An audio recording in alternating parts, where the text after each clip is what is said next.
बहुत बड़ मार्जिन विजय लाभ कर मु धन्यवाद दूची कृतज्ञता ज्ञापन करुँची सुंदरगढ़वासी को जे मते षष्ठ थर बोलिक से एमपी आकार निर्वाचित कर सेवा कर सुजोग दौरान आ द्वितीय कथा ओडिशार जनसाधारण को मध्य धन्यवाद और कृतज्ञता ज्ञापन करुँची जे से आमको ओडिशारे सरकार गठन करने बोलिक सुजोग दौरान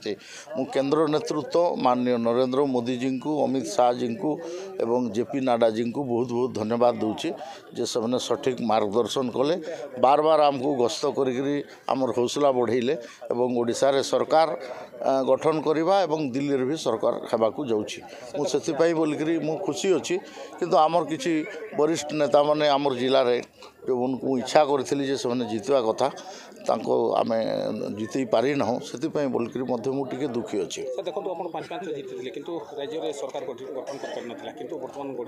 मैं निश्चित गढ़ आप 2009 रु गठबंधन भांगला 14 आम गोटे एटेम्प्ट नहीं सक्सेस हो नलु 19 एटेम्प्ट नहीं सक्सेस होने आईटा थर्ड टाइम रे आम सक्सेस होती मुझार जनसाधारण को कृतज्ञता ज्ञापन कर निश्चित भाव में चाबी खोजा आपणकर चारिद्वार खोल जगन्नाथ मंदिर आउ जिते भ्रष्टाचार होपणकर माइनिंग दुर्नीति ठू धरिकी जे आपणकर चिट फंड घोटाला अच्छी डाली घोटाला अच्छी विभिन्न प्रकार जो घोटाला अच्छी से सबू को धरा एठी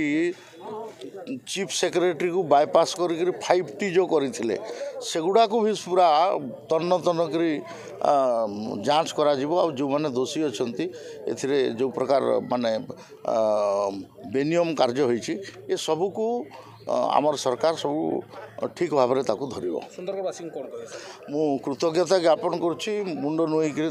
पाखे मु कृतज्ञता ज्ञापन करुँची जे से षष्ठ बार मते निर्वाचित करी पार्लियामेंट को पठाऊँ से कृतज्ञता ज्ञापन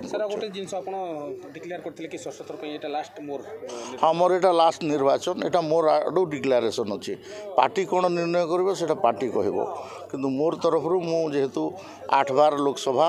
एवं 2 थर विधानसभा 10 थर लड़िली तेणु यंग जेनेरेशन को भी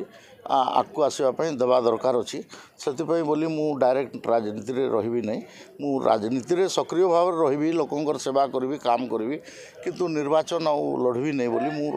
तरफ मु इच्छा प्रकाश करुँची थैंक यू।